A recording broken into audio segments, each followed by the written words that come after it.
काय हे असं चालणार नाही मित्रांनो। एकदा तर मला फार वाईट वाटलं, आपण काम करत असताना ठीक आहे, आम्हाला पत्रकार प्रश्न विचारत असतात, मी बऱ्याच मुलाखती दिल्यात, मला जे खरं सांगायचं ते सांगून टाकलं।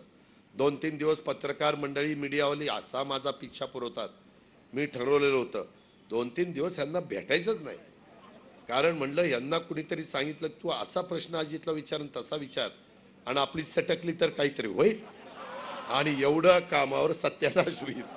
त्याच्याकरता म्हणलं मतदान होईपर्यंत चिडी चुप, जे बोलायचं ते जनतेला बोलायचं, तुम्हाला बोलायचं तुमचा तो अधिकार आहे, तुम्ही चौथा स्तंभ आहे, त्याबद्दल तुम्हाला धन्यवाद। पण मतदान झाल्यावर बोलणार आहे, कारण मतदान झाल्यावर मी त्याच दिवशी लोणी काळभोरला आणि उरई कांचनला सभा घेतलेली शिवाजीराव आढळराव पाटलांची, नंतर मला आपले श्रीरंगप्पा बारणे, माझे मुरलीधर मोहोळ आणि आढळराव पाटलांच्या मतदारसंघात 7 तारखेपासून मी तिकडे आहे संध्याकाळपासून। माझी तुम्हाला विनंती आहे, ह्या सभेच्या निमित्तानं त्या ठिकाणी आपण फार चांगल्या पद्धतीनं इथं उपस्थित राहिलेला आहात। मी आपल्याला सगळ्यांना सांगू इच्छितो की मला महाराष्ट्रातले पण आमच्या नागपूरच्या भगिनी दिसतात, बरेच जण दिसतात, सुरेखाताई दिसतात, अनेक जण दिसतात। तुम्ही हे झाल्यावर ते झाल्यावर तुम्ही सगळ्यांनी जायचं शिरूर लोकसभा मतदारसंघात, तिथंही आपले उमेदवार आहेत, तिथं एक शिवाजीराव आढळराव पाटील, तिथंही आपल्याला त्या ठिकाणी काम करायचं आहे। माझी तुम्हाला सगळ्यांना आग्रहाची नम्रतेची विनंती आहे, त्या पद्धतीने करू।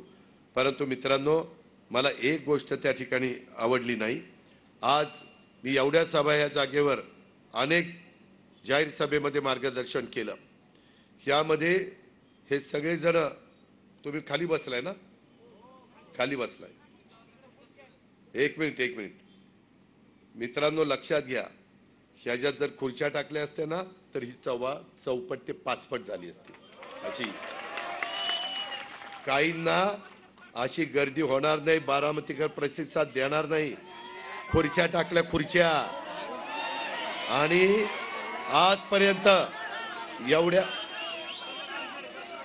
थांबा रे जरा, वेळ संपत आली राव, त्यामध्ये अरे थांब रे बाबा, अरे थांबा, मी आजपर्यंत जेवढ्या सभा केल्या, मी अनेक सभा लक्षात ठेवतो, एवढी गर्दी माझ्या आजपर्यंतच्या मागच्या कुठल्याही सभेत नाना बाळासाहेब तुम्ही सगळी होता, ज्या उत्साहाने, ज्या प्रेमाने माझ्या महायुतीचे कार्यकर्ते, माझे जीवाभावाचे मतदार या ठिकाणी आलेले आहेत, हे बघितल्यानंतर विजय आपलाच आहे, फक्त घाळ बसू नका।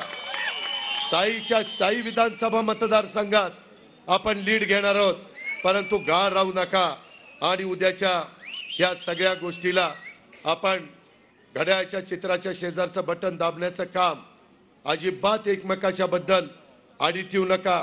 कुणाचं जमत नसेल तर जमून घ्या, कारण देशाचा प्रश्न आहे, जमून घ्या। तुमच्या माझ्या ह्या 5-6 तालुक्याच्या पाण्याचा प्रश्न आहे, आपल्या भावी पिढीचा प्रश्न आहे, आपल्या सर्वांगीण विकासाचा प्रश्न आहे, देशाचा निधी आणण्याचा प्रश्न आहे, सगळ्यांनी एकोप्याने राहण्याचा प्रश्न आहे, आणि त्याकरता माझी तुम्हाला विनंती आहे की अजिबात गाळ बसू नका। हा उत्साह आज संपूर्ण सभा जिवंत होती, शेवटपर्यंत मला थांबा थांबा थांबा म्हणावं लागायचं, नाहीतर एक टाळी वाजत नाही, लोक पकडून आणल्यानंतर येतात बसतात, आणि वेळ झाली चल माझे पैसे दे मी चाललो, त्याच्यातला एक देखील तसा आणलेला नाही। सगळेजण उत्साहाने बारामती तालुक्याचा विकासाला पाठिंबा देण्याकरता, बारामती लोकसभा मतदारसंघाचा विकास करण्याच्या करता, देशाचा निधी आणण्याच्या करता आले, त्याबद्दल मी तुम्हाला सगळ्यांना हात जोडून नमस्कार करतो आणि आपल्या सगळ्यांची रजा घेतो। जय हिंद, जय महाराष्ट्र।